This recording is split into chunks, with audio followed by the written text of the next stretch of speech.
you guys are all so energized. That's exciting. Okay, so I'm going to tell a brief bit about my story, but there's one takeaway.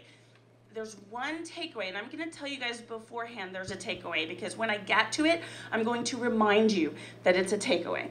But we're going to start with my story.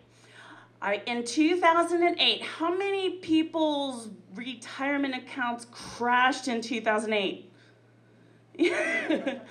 I was a financial advisor in 2008, and nobody in the state of Oklahoma was happy. Because of the mortgage and the housing bubble, all of my bond clients were upset. We saw freezes on being able to take your money out of a CD, which is about as safe an investment as you know. And of course, the stocks were in the tank. So I found myself in a position of having to advise clients from all over the state to calm down. And my services became in great demand. And not only that, think about being a financial advisor. Your clients are looking to you for knowledge. So I had to do a lot of reading and making sure I could talk to my clients on top of getting to my clients, scheduling my clients, driving. So anyway, long road to a little house. I was working about 16 to 20 hours a day. And I got sick. And my boss was pretty inhumane. I started my first delusions. I thought that I had dinner with Al Pacino. So I come home to my husband. I'm like, oh, you won't believe it, I had dinner with Al Pacino. He's like, you did not have dinner with Al Pacino. Anyway, so in about 2 weeks of these kind of delusions, my job had fired me. They didn't offer me FMLA. They didn't offer me short-term disability. They just canned me. And my husband couldn't handle the fact that I was saying all of these off-the-wall things, so he left me. So in a period of about 2 weeks, my whole life kind of evaporated. But it's really interesting because, I'm going to talk about faith. And, I am open to all kinds of faith. In fact, I don't go to church. But God, the higher power, whatever it was there. And he was moving me in a different direction. So I spent the next 2 years in and out of mental hospitals, hearing voices. And the voices, by the way, just so that you guys know, voices really are in your ears, okay? They're not in the back of your head. And if you look at MRI scans of your brain or EEGs of your brain while you're hearing auditory hallucinations, the part of your brain that is controlled by hearing is actually lit up. So when I have an auditory hallucination, it's not a sound in the back of my head, it's real. I hear it in my ears. So after about 2 years of in and out of the mental hospital, auditory hallucinations, and by the way, they're both male and female, I had crazy auditory hallucinations. I had Hillary Clinton was talking to me, and Eddie Murphy was talking to me, and Tom Hanks was talking to me, and Kathy Griffin was talking to me.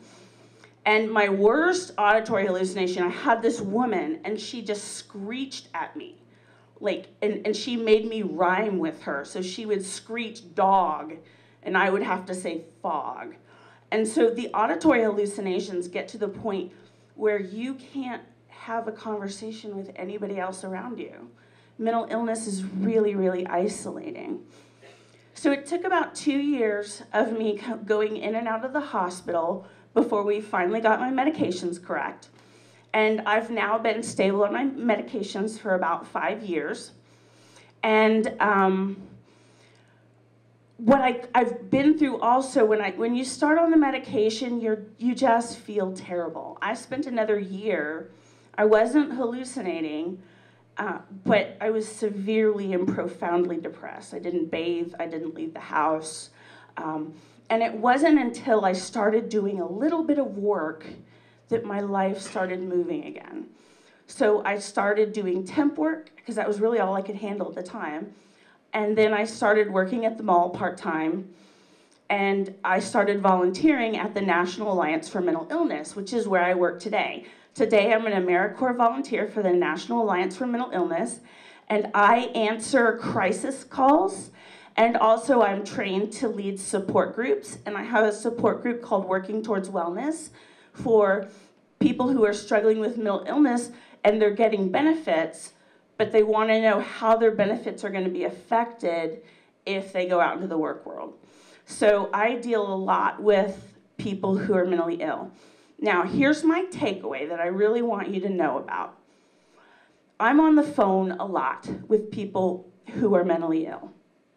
And I get a call, and I'm not a doctor, so I'm going to say that. Everybody knows I'm not a doctor, but I've been in enough mental hospitals, and I know from my own symptoms. So I get this call, and he's rambling. This caller is just rambling and not making much sense.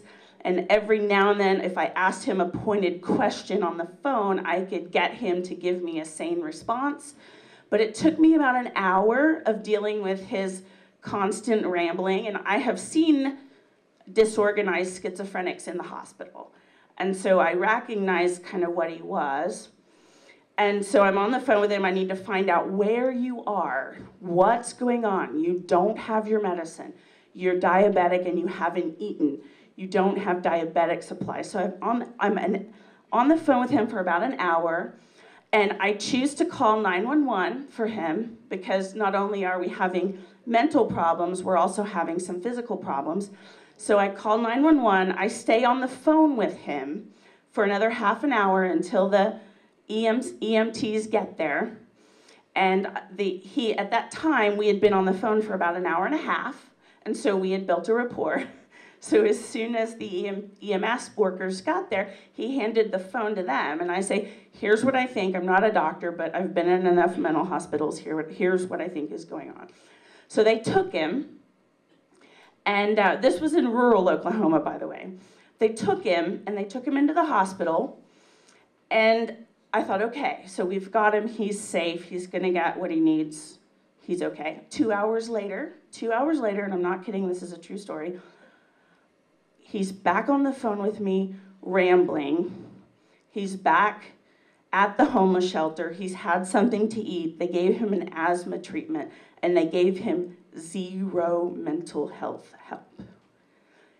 He wasn't physically threatening anybody, so they didn't give him any.